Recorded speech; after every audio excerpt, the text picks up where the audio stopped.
السلام عليكم ورحمة الله وبركاته. يسرنا اليوم أن نقدم لكم مسرحية أدبية فريدة تحمل في طياتها طرافة اللغة وجمال العبارة وتجسيدا لقوة الحجة وبلاغة البيان. إنها مسرحية صوت صفير البلبل للشاعر العربي العظيم الأصمعي. هذه المسرحية ستأخذكم في رحلة ممتعة ممتلئة بالفكاهة والبديهة، حيث يتجلى فيها ذكاء الشعراء، وذلك في سياق ممتع يضفي على الشعر حياة وتألقا.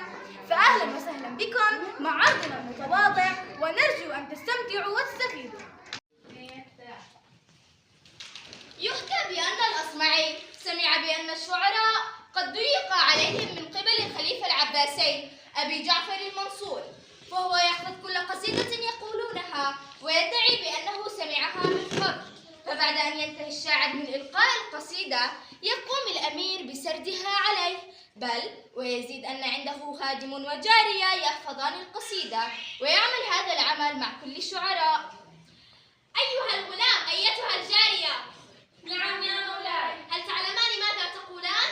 نعم، أنا أحفظ القصيدة من المرة الثانية، وأنا أحفظها من المرة الثالثة، وأنا أحفظها من المرة الأولى. أيها الغلام، إذن للشاعر بالدخول. تفضل أيها الشاعر. السلام على مولاي أمير المؤمنين. وعليكم السلام. هل تعرف الشرط يا بني؟ وإني لشاعر فحل. وما فحولته؟ فحل. فإن كانت من قولك ازديناك عليها، وإن كانت من منقولك فلن يكن لك عندنا أي شيء. إن الخلافة مذ كانت ومذ بدأ مرسومة لفتى من آل عباس. كفى يا بني، فهذه قصيدة لأحد الشعراء وهو ابن رداد، وأنا أحفظها. إن الخلافة مذ كانت ومذ بدأت مرسومة لفتى من آل عباس. ولكن يا مولاي أقسم لك أني من كتبتها. لا تقسم، لدي ما يشهد لك عن هذا. أيها الغلام، أيتها الجارية. نعم يا مولاي.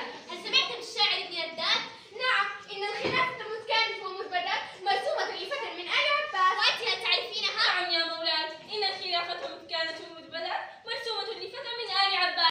أيها الغلام، إذن للشاعر الأصمعي بالدخول. تفضل أيها الأصمعي. السلام على مولاي أمير المؤمنين. وعليكم السلام. أهلا بالأصمعي، هل تعرف الشرط؟ نعم يا مولاي، أعرف الشرط كما أعرف الجائزة. فإن كانت لك هاتي يا أصمعي، أسمعنا. صوت صفير البلبل هيج قلبي الثمل، الماء والزهر معا مع زهر لحظ المقل، وأنت يا سيد لي وسيدي ومولى لي، فكم تيمني غزيل عقيقلي، قطفته من وجنة من لثم ورد الخجل، فقال لا وقد غدا مهرولي، والخوذ مالت طربا من فعل هذا الرجل، فولولت ولي يا ويللي، فقلت لا تولولي وبين اللؤلؤ لي، فقالت له حين كذا انهض وجد بالنقل، وفتية سقونني قهوة كالعسل لي، شممتها بأنافي أسكى من القرنفل، في وسط بستان حلي بالزهر والسرور لي، والعود دندن لي والطبل طبطب لي، طبطب لي، والسقف سق لي، والرقص قطاب لي، شوى وشاهش على ورق سفردلي، وغرد القمر يصيح مللي في مللي، ولو تراني راكبا على حمار أهزل يمشي على ثلاثة كمشية العنزل، والناس ترجم جملي في السوق بالقلقلل، والكل كعكع خلفي ومن حويللي، لكن مشيت هاربا من خشية العقنقل إلى لقاء ملك معظم مبجل، يأمر لي بخلعة حمراء كالدم أجر فيها ماشيا مبغدا للذيل. أنا الأديب الألمعي من حي أرض الموصل، نظمت قطعا زخرفت يعجز عنها الأدب لي، أقول في مطلعها صوت صفير البلبل.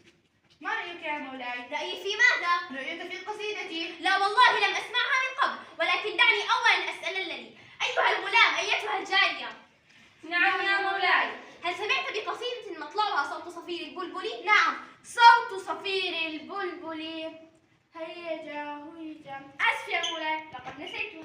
وأنت هل تعرفينها؟ نعم يا مولاي، صوت صفير البلبل والطبل طبلي. لا يا مولاي، لا أعرفها. اصمتا غرباء عن وجهي، هيا هاتي يا أصمعي قصيدتك حتى نعطيك وزن ما كتبت عليه ذهبا. قصيدتي؟ لكني قد كتبتها يا مولاي على عمود من الرخام. على عمود رخام؟ نعم يا مولاي.